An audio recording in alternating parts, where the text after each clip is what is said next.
এই কোশ্চেনটা আমার এক বন্ধু পাঠিয়েছে। দেখুন, একজন ব্যবসায়ী 10% লাভে একটি সাইকেল বিক্রি করছেন। তিনি যদি সাইকেলটি 10% কম দামে কিনে 60 টাকা বেশি দামে বিক্রি করতেন, তাহলে তিনি 25% লাভ করতেন। সাইকেলটির দাম কত ছিল? আমি সবসময় এই অঙ্কগুলো 100 ধরতে হয়। ধরো কস্ট প্রাইস ছিল 100 টাকা, 100 টাকা 10% লাভে সাইকেলটি বিক্রি করেছেন, তাহলে 110 টাকা। 10% 110। তিনি যদি সাইকেলটি 10% কম দামে কিনে, তাহলে 100 টাকা ছিল, যদি 10% কম দামে কিনতো তাহলে কত?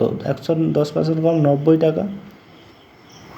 এবং 60 টাকা বেশি দামে বিক্রি করলে তাহলে তিনি 25% লাভ করতেন। তাহলে 90-এর 25% কত? 90-এর 25% করলে 90 × 25/100, 0 কেটে গেল, 25 নং 225, তাহলে 22.5। তাহলে 90-এর 22.5 কত হয়?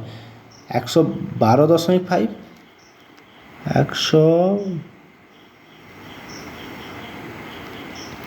112.5। তাহলে 110 থেকে 112 কত বাড়ছে?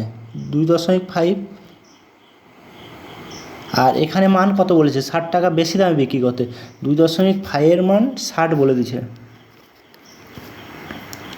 2.5-এর মান 60 বলে দিয়েছে। তাহলে 100-র কত? 60/2.5 × 100। তো দশমিকের জন্য একটা 0, 25 4-এ 100, 6 4-এ 24, দুটো 0। Option A. বুঝা গেছে?